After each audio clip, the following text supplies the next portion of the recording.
여러분 안녕하세요. 시카고 예수사랑교회 황선웅 목사입니다. 오늘도 여러분의 기도가 열리고 하나님과 함께 숨쉬는 하루 되시길 소망합니다. 11월 26일 수요일 말씀으로 여는 아침입니다. 오늘 우리에게 주시는 하나님의 말씀은 여호수아서 9장 14절과 15절의 말씀입니다. 이스라엘 사람들은 어떻게 해야 할지를 주님께 묻지도 않은 채 그들이 가져온 양식을 넘겨받았다. 여호수아는 그들과 화친하여 그들을 살려준다는 조약을 맺고 회중의 지도자들은 그 조약을 지키기로 엄숙히 맹세하였다. 주님의 백성들에게 주시는 주님의 말씀입니다. 하나님께 감사드립니다. 여호수아서를 계속 읽어가고 있습니다. 6장에는 여리고성을 정복하는 이야기가 나왔고요. 그리고 이어지는 아간의 범죄, 또 그 범죄 때문에 아이성을 이기지 못하고 여러 가지 그 과정이 있었어요. 아간을 찾아내고 백성 중에 회개하고 다시 아이성 전투를 길게 그 단락이 나왔었고요. 오늘 9장에 오면 새로운 이야기가 시작이 되는데요. 1절에 보면 저희가 읽지 않았지만 이 평원지대와 바닷가에 사는 모든 가나안 족속들이 동맹을 맺고 이 히브리 사람들, 이스라엘을 같이 대적하기로 결정을 합니다. 그런데 3절에 보니까 히위 사람 중에 기브온에 사는 사람들이 있었는데요. 이 사람들은 이스라엘과 싸우는 것이 무모하다라고 판단한 것 같습니다. 그래서 어떻게 했느냐? 자기들이 마치 먼 곳에서 온 사절단인 것처럼 꾸며서 낡은 부대와 또 헤어지고 터진 포도주 부대를 나귀에 싣고 와서 여호수아에게 와서는 우리가 어디 먼 나라에서 온 사람들인데 보십시오. 저희가 오는 길에 옷이 다 이렇게 헤어지지 않았습니까? 보여주고요. 하나님께서 당신들을 사용하시고 당신들과 함께 하신다는 것을 우리가 보았습니다. 그러니까 우리는 멀리 사는 사람들이기도 하고 조약을 맺고 싶습니다. 이렇게 말한 거예요. 그런데 여호수아가 방금 전에 그 아이성의 실수가 있었음에도 불구하고 다시 실수를 합니다. 오늘 우리가 읽은 14절에 이렇게 말씀하지요. 이스라엘 사람들은 어떻게 해야 할지를 주님께 묻지 않았고 그들이 가져온 양식을 넘겨받고는 조약을 맺었다는 겁니다.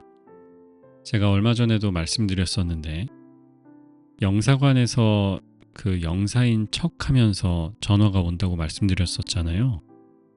젊은 사람이고 말투도 또박또박 그 정말 배운 것 같은 공무원 같은 말투로 말을 하더라고요. 그러면서 저한테 한국 법무부 어디서 온 무슨 문서가 있는데 우편으로 보내줄 수 없고 뭐 직접 나와야 한다고 했나 그랬습니다. 저는 오늘 이 말씀을 읽으면서 마치 여호수아가 보이스피싱을 당하는 것 같다라는 생각이 들었어요. 왜 보이스피싱을 당했느냐? 이 기브온 사람들은 이스라엘과 또 여호수아 지도자들을 속이기로 작정하고 온 거예요. 싸우지 않겠다. 이 사람들과 화친을 맺고 땅은 빼앗겨도 목숨은 잃지 말자라고 생각하고 온 겁니다. 게다가 왜 속았을까요? 보이는 것에 또 들리는 것에 현혹되었기 때문이죠. 딱 봐도 얘네들은 뭐 그렇게 위험한 존재가 아니야 라고 생각을 한 거예요. 아니 뭐 저런 애들이 우리가 화친을 맺는다고 한들 우리한테 어떤 위험이 될까 이렇게 생각한 겁니다. 위험을 저평가한 거죠. 괜찮다라고 생각한 겁니다. 얼마나 저들이 하찮게 보였는지 하나님께 묻지도 않고 사실은 가나안 정복전쟁 중에 화친을 맺는 것이 여기가 처음이에요. 그런데 하나님께 그 첫 사건에도 하나님께 묻지 않고 자기들끼리 그냥 화친을 맺습니다. 그런데 나중에 어떻게 됩니까? 이 저평가된 위험이 결국 이스라엘이 망하게 하는 계기가 되는 거지요. 여호수아를 읽으면서 우리의 마음을 힘들게 하는 것 중에 하나가 멸절시키라 혹은 모두 죽여서 바치라 라는 이 개념입니다. 히브리어로는 헤렘이라고 하는 단어인데 devote라는 단어로 영어 성경은 번역을 합니다. 그런데 하나님께 바치는 게 어떻게 바치느냐? 다 없애는 겁니다. 여리고성에서 봤던 것처럼 사람도 쓸만한 사람, 종으로 남겨두면 일을 잘할 것 같은데 남겨두면 안 되고요. 가축도 이 가축들 제물로 바치면 좋을 것 같은데 남겨두면 안 됩니다. 하나님은 가나안의 문화와 완전히 끊으라는 거예요.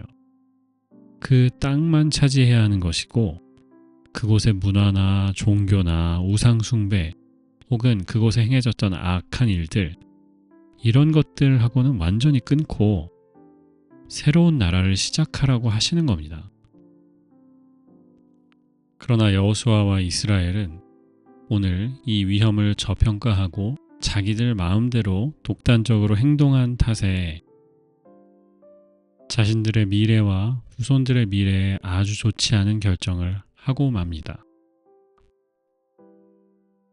이제 내일 모레 블랙 프라이데이고요.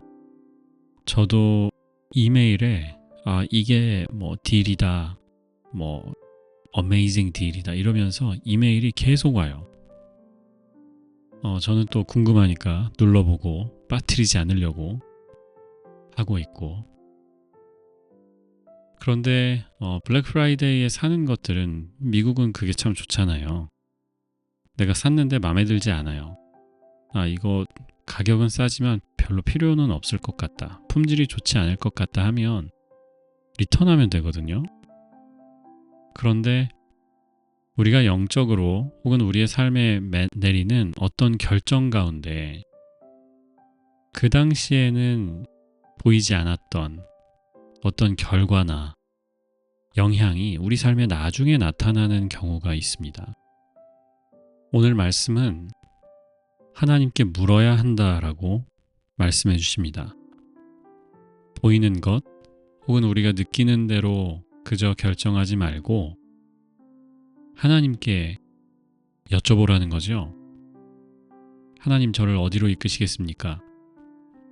제 눈에 보기에는 지금 이 기회가 저한테 굉장히 좋을 것 같은데 하나님 저를 어디로 인도하시겠습니까? 물으면서 가라는 거예요. 눈앞에 보이는 혹은 우리 귀에 선명하게 들리는 어떤 것보다 하나님의 말씀을 생각하라는 겁니다. 하나님의 인도하심을 반드시 생각하라는 거예요. 오늘부터 2030 컨퍼런스가 시작이고요. 우리 스태프들은 어제부터 모여서 합숙을 시작했습니다. 어제 저녁에 모여서 같이 기도하고 또 준비하는데 저와 함께 그 조를 이뤄서 기도했던 분들은 그런 기도를 요청하더라고요. 지금 현재 상황에 분별이 필요하다. 하나님이 나를 어디로 이끄시는지 알고 싶다라는 기도였습니다. 저는 꼭 대학을 졸업하고 직장을 찾는 청년들 혹은 다니던 직장을 그만두고 새로운 진로를 모색하고 있는 사람들 뿐만 아니라 우리 모두에게 매일매일 이 질문이 필요하다, 이 기도가 필요하다라는 생각을 했어요. 분별입니다. discernment. 하나님의 이끄심을 확신하고 그리고 하나님께 묻는 것. 그리고 내가 보이는 것, 들리는 것으로만 결정하지 않고 주님의 이끄심을 바라보며 나아가는 이것입니다.